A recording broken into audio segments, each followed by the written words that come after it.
Welcome to Bridgewater Bay. This place is all about its history. 60 million years ago, fossils like these were thriving. More recently, ship captains used to come to the working harbour and go and eat and drink at the local inn. And it even plays host to the world's last mud horse fisherman. But he, like the rest of the history, might disappear soon. And it's all thanks to that place. This is Hinkley Point, and it's about to get a whole lot bigger. French company EDF Energy plan to build 2 giant new nuclear complexes.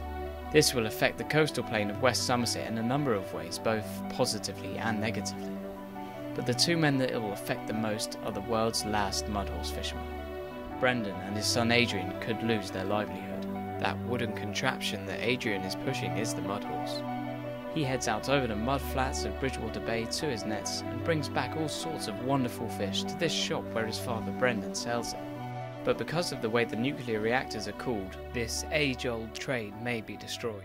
I joined Adrian in his specially adapted jeep, which he uses to get down to the mud horse, which he parks halfway down the shore. Once Adrian had unearthed the age-old contraption, we set out over the mud flats to collect the catch. See, what noise do you hear out here?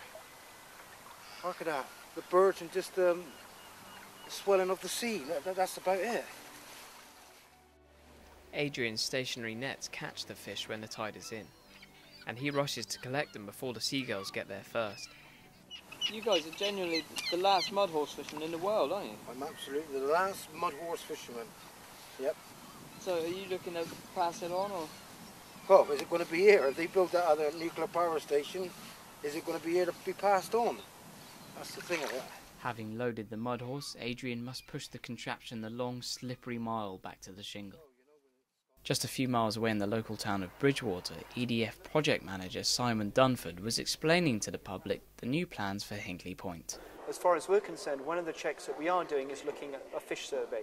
So we have boats out in the channel, out in the estuary today, looking at where the fish populations are, where the plankton populations are, and where would be the best place to put our intake.